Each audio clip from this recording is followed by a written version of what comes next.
Therefore shall a man leave his father and his mother and shall cleave unto his wife, and they shall be one flesh. It's like, yeah.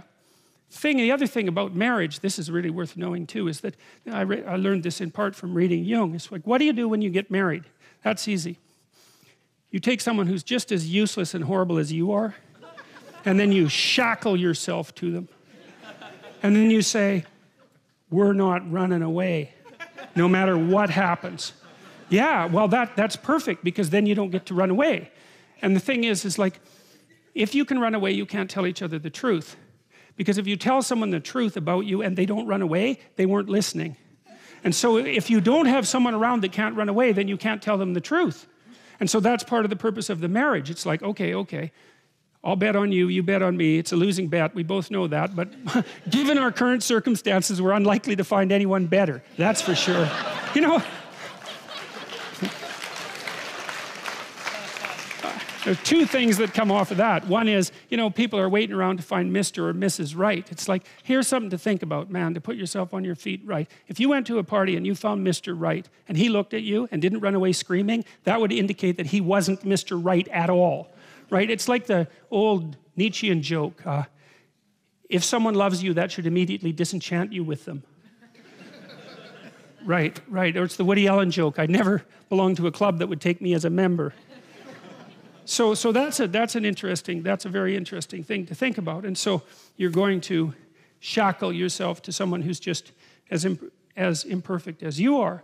And then the issue is you might be in a situation where you can actually negotiate, because you might think, well, there's some things about you that aren't going so right, and there's some things about me that aren't going so right, and we're bloody well stuck with the consequences for the next 50 years. So we can either straighten this out, or we can suffer through it for the next 5 decades. And you know, people are of the sort that without that degree of seriousness, those problems will not be solved. You'll leave things unnamed, because there's always an out. It's like, and it's the same thing when you're living together with someone. You know that people who live together before they're married are more likely to get divorced, not less likely. And the reason for that is, what exactly are you saying to one another when you live with each other? Just think about it. Well, for now, you're better than anything else I can trick. But I'd like to reserve the right to trade you in.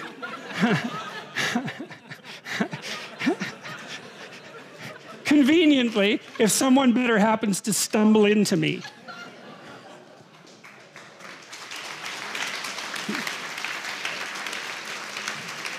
Well, how could someone not be insulted to their core by an offer like that?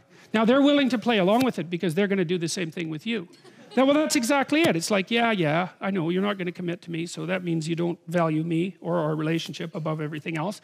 But as long as I get to escape if I need to, then I'm willing to put up with that. It's like, that's a hell of a thing. I mean, you might think, how stupid is it to shackle yourself to someone? It's like, it's stupid, man. There's no doubt about that.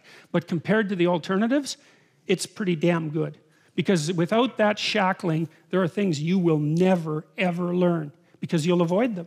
You can always leave. And if you can leave, then you don't have to tell each other the truth.